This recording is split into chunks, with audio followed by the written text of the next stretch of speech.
Episode की शुरुआत में जो है फैंग सीधा गन पॉइंट कर देता है और कहता है यूजी अगर तुम्हें हिम्मत है तो तुम मुझे मारो।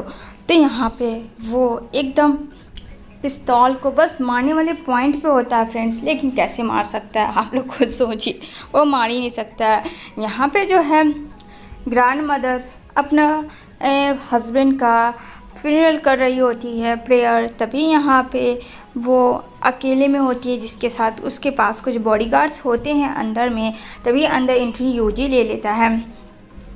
लेकिन यहाँ पे वो कुछ नहीं बोलता है, गार्ड्स उसे मना करता है कि अब यहाँ पे कुछ भी नहीं करे क्योंकि ये प्रेयर कर रहे हैं। तो यहाँ पे वो बोलता है गार्ड्स को कि तुम सब जाओ यहाँ से, वो लोग चले जाते हैं सारे के सारे लोग। तभी यहाँ पे बोलती है तुम्हें इस तरीके से अंदर नहीं आना चाहिए था, तुम्हें पता है ना अभी मैं क्या कर रही थी, तुम थोड़ा देर रुक भी तो सकते थे। यहाँ पे कहता है कि यही तो बात है ग्रैंडमा, मैं रुक तो नहीं सकता हूँ। तो कहती क्या मतलब है, कहता कुछ भी नहीं। तो क्या कर रहे हो, ग्रैंडफादर के लिए प्रे कर रहे हो, उनकी आत्मा शांति हो। यहाँ पे कहती है तुम इस तरीके से कैसे बात कर सकते हो अपने ग्रैंडफादर के बारे में, क्या हुआ तुम्हें, सब ठीक तो है ना तुम्हारा। यहाँ पे बोलता है हाँ सब ठीक ही है समझो। तो कहती है मुझे नहीं लगता है सब ठीक है, तुम्हें पता है ना वो बॉडीगार्ड यहाँ क्यों आए थे, मेरे सेफ्टी के लिए, और तुम्हें उन्हें हटा दिया। तुम्हें पता है ना अभी इस मेंशन में कितने सारे चीज़ें हो रही है। यहाँ पे ये नहीं पता था कि वो चीज़ें उनका पोता ही तो करवा रहा है, जो कि इसका स्माइल देखो विलेन वाला, तो भी नहीं समझ पाई एक बुढ़िया। तो फ्रेंड वहाँ पे बोलता है कि ग्रैंडमा ओहो मुझे अब पता चला कि ये पूरे मेंशन में किसी ने कब्ज़ा कर रखा है, यानी कुछ भी कभी भी हो सकता है ना। यहाँ पे कहता है कि और आपने अपनी सेफ्टी के बारे में नहीं सोचा। यहाँ पे कहती है सेफ्टी के बारे में तो यही लोग तो थे ही, लेकिन तुमने तो उसे निकाल दिया। यहाँ पे कहता आपको टेंशन किस बात की, मेरे रहते आप इतना क्यों सोचती हैं ग्रैंडमा, आप भी ना मतलब देख लो खुद के रहते फ्रेंड, मतलब वो कहीं कुछ भी कर सकता है और अपने ही आपका तारीफ़ कर रहा है। कहता मैं आपको प्रोटेक्ट करूँगा उन सारे लोगों से। क्या लगता है फ्रेंड, कमेंट ज़रूर करना कि क्या यूजी प्रोटेक्ट करेगा अपनी ग्रैंडमा को या फिर ग्रैंडमा को सीधा शूट कर डालेगा। यहाँ पे वो बोलता आपने सिर्फ़ और सिर्फ अपने बेटे का सोचा, मेरा आपने एक बार भी नहीं सोचा। यहाँ पे कहती है कि यार तुम पागल हो गए हो, मैं तुम्हारा क्यों नहीं सोचूंगी, तुम मेरे ग्रैंड सन हो। कहता हाँ यही तो फ़र्क है बेटे और पोता में, आपने शुरू से लेके ग्रैंडफादर को भी आपने कहा उसे पोजीशन देने के लिए। मैं था उस वक्त, मैं बच्चा नहीं था जिस वक्त फैंग ने गद्दी संभाली थी, उसे जो मिला था गवर्नर का चेयर, उस वक्त मैं भी मैच्योर था। यहाँ पे कहती है so many years have passed, अब उन सब बातों का कोई भी मतलब नहीं है, लेकिन गरबा मुर्दा तो यूजी ने पहले ही उखाड़ चुका है, डोंग से ही शुरुआत किया हुआ है।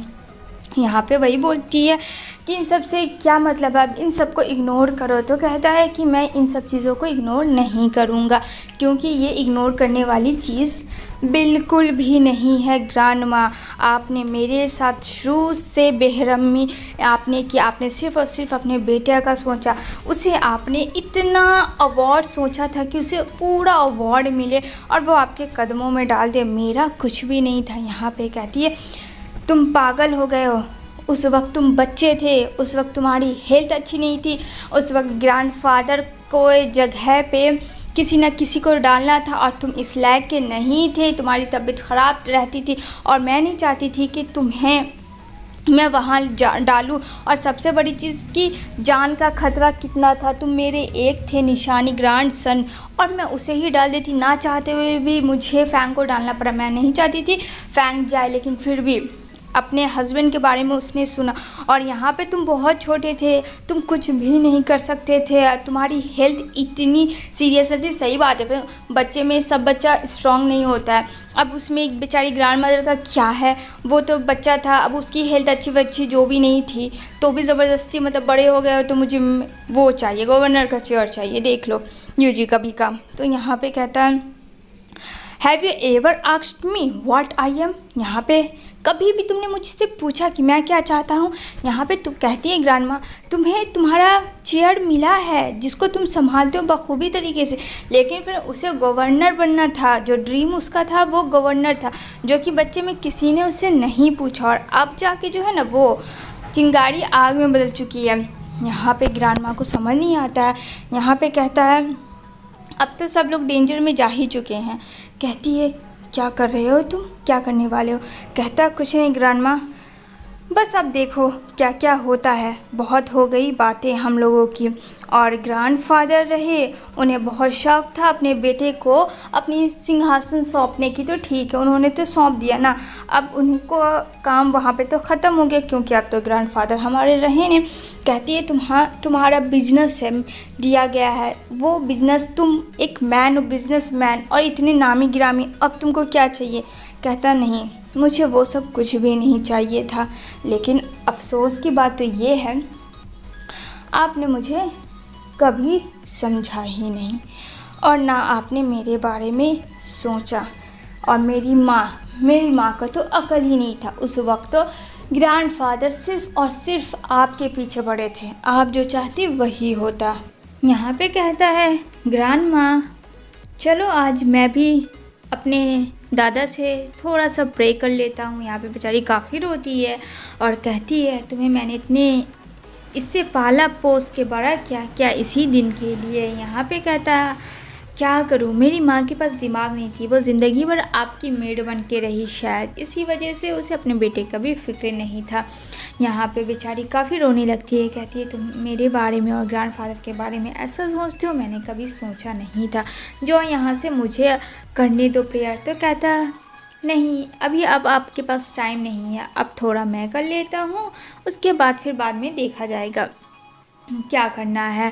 इधर जो है यहाँ पे वो वापस सीढ़ियों से उतर रहा होता है एकदम महाराजाओं की तरह फ्रेंड्स। और यहाँ पे जो बेचारे फैंग को है आवाज़ आ रही होती है छोड़ो मुझे, क्या कर रहे हो तुम लोग, क्योंकि फ्रेंड्स उसको जो है वो लोग ना बांध चुके होते हैं पूरे रस्सी से टाइट करके, एकदम बहुत ज़्यादा इमोशनल सीन होने वाला आ गया फ्रेंड्स। यहाँ पे वो उसे बैठा देते हैं। यहाँ पे कहता है कि ये सब चीज़ सही नहीं कर रहे हो तुम लोग, जो भी कर रहे हो बहुत गलत कर रहे हो, अगर मेरी हाथ खुल गई ना तो मैं वाट लगा दूँगा। उधर जो है यूजी आता है और यहाँ पे बोलता है अरे अंकल काम डाउन हो जाओ थोड़ा सा, पेशेंट रखना भी बहुत ज़रूरी है लाइफ में, क्यों ये बात तुम्हें नहीं पता है। यहाँ पे जो है वो एकदम सुपर डुपर हीरो में फ्रेंड्स, एकदम सूट बूट के साथ एकदम बैठता है एकदम राज सिंहासन गद्दी पे, और एकदम फील करता है कि वो उसके पास जो है सारी पावर्स है। और यहाँ पे सारे लोग उसके गन निकाल के फैंग पे बेचारे पे उठाने होते कि कभी भी कोई भी शूट कर देगा, कोई नहीं कह सकता है। यहाँ पे वो बोलता है कि ये सब जो तुम कर रहे हो क्या तुम्हें लगता है कि सही कर रहे हो। यहाँ पे कहता वेट अंकल, अभी तो आपसे हिसाब बराबर करना है। इसी के साथ फिर ये एपिसोड एंड होती है।